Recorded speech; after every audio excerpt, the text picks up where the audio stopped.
Randoms in Apex Legends can be quite the gamble. One game you'll have the privilege of playing alongside one of the most underrated beamers in all of Apex Legends. Nice!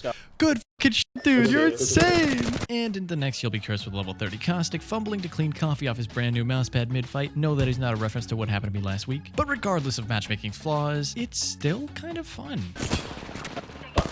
Horizon's broke. One down. What's your neck? Yep. Send Pathy. He's down low. Let's go, dude. Better. It's always super interesting having such diverse experience with randoms. Not only does it keep things quite exciting, but it keeps you on your toes. And who doesn't like toes? Jokes aside, let me show you how to win a game of solo queue in Apex Legends. Can't believe I'm actually soloing Diamond. I think Horizon's good. Look at that. Full Masters last season team. We're in good hands. Here's a bit of a hot take for you guys. I think you should be relinquishing Jumpmaster every single time. Why, you may ask? Well, it's simple. Trust is really important when it comes to solo queuing, and this is a pretty easy way to establish it. Another little bonus feature that comes with relinquishing Jumpmaster is you get a pretty decent vibe on your teammates. You know whether they want to contest and fight all game, or if they want to chill and, take it easy. Honestly, this may just be the loadout.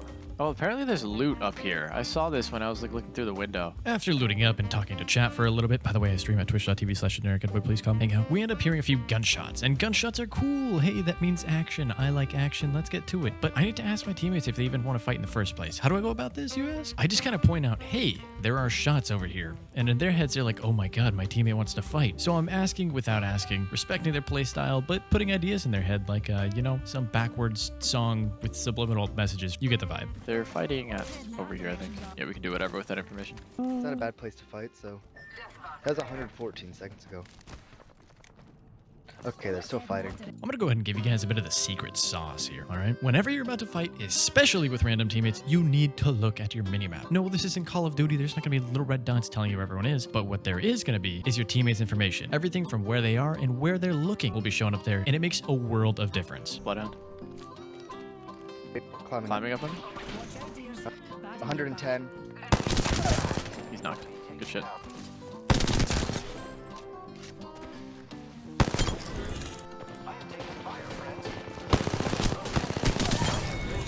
My bad, dude.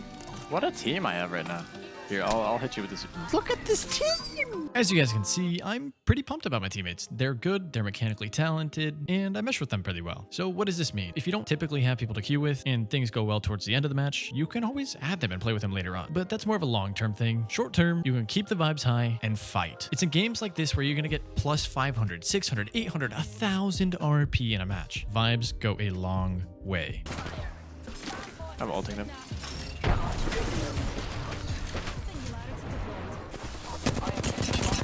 Horizon 90. Might be an Ash. Hit her like 30 flush. Another soft landing. Cut down an enemy. Replicator. Enemy removed. Chasing.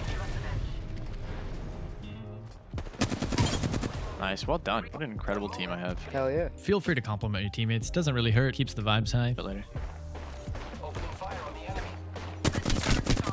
Blood flash. Horizon flash.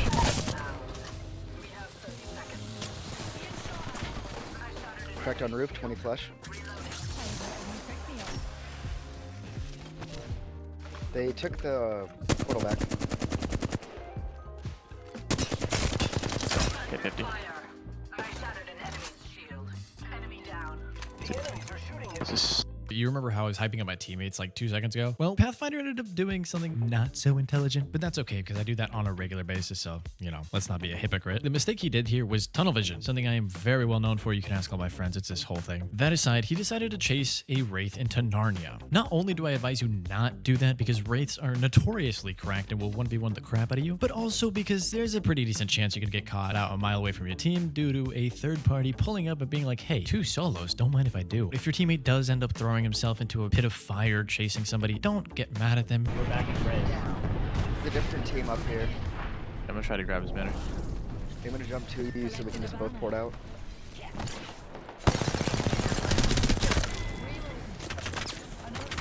You guys, There's another team near. I don't know if they're coming to this town yet. here, I'll get up here while you crank it. I think we're alright. We should just rotate, run back. Let's do it. Shout out the homie right here. I'm not a super competent decision maker, especially when I'm under stress. So you bet your ass I'm going to take directions from this guy because he knows what he's doing and he's on top of it. So let's go. Oh, what a relief. Here we are, top 5. The game's almost over. Things are looking great. But also, it's at this point of the game where mistakes mean the most. The smallest thing you do at this point in the game can cost you everything. It's your responsibility at this point of the game to keep yourself in check and keep your teammates in check. Everybody gets a little bit antsy because at this point of the game, everyone's just poking each other left and right, and it is extremely tempting to send a team across an open field. And here's a little side note. Yes, keeping yourself in check, not getting overly antsy and pushing stupid fights is important, but also you need to make sure your macro is in check. Macro meaning map rotation, blah, blah, blah, blah, blah, blah, blah, blah, blah. Fancy definitions aside, what does it mean to have your macro in check? Basically, the game from this point on is going to be a series of holding positions and rotating. You may not have a scanned character that can tell you where the zone's going to end, or a friend who's knowledgeable enough to plan your rotations out, so you'll have to be put in situations like this, where you're forced to cross an open field from what you thought would be a power position and ended up not being one.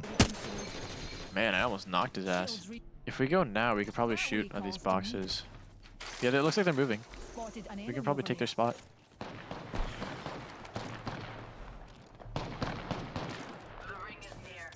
This is pretty risky. Dang, almost cracked. Flash.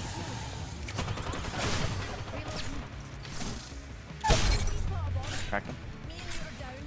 I typically talk a lot of smack when it comes to Ashe because I just don't find her all that good of a character. But in this instance, I wouldn't have it any other way. Is this why you woke me?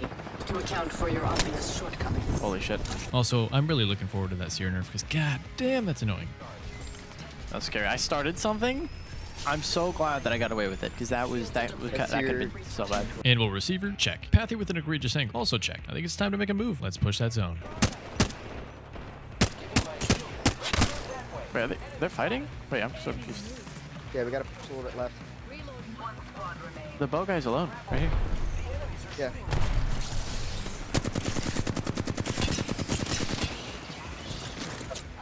They're Caustic, Seer, Horizon. What a disgusting team comp. Dear lord. Cracked bow. Like 10 minutes left. Horizon flash dead. Knock, knock, knock, knock. I don't have lift for 10. Oh, bow dude's wicked open. Caustic, like 70.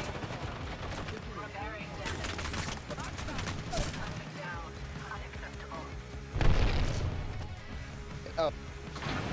1v1 on both sides. Okay, they're 2v1.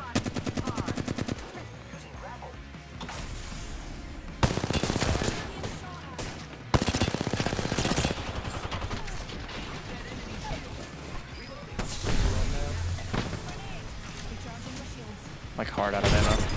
I hit him 100. Thank God, dude, I had 9 bullets. Good job. Nice, indeed. That was really fun. That was incredible. Solo queuing is a bit of a vibe.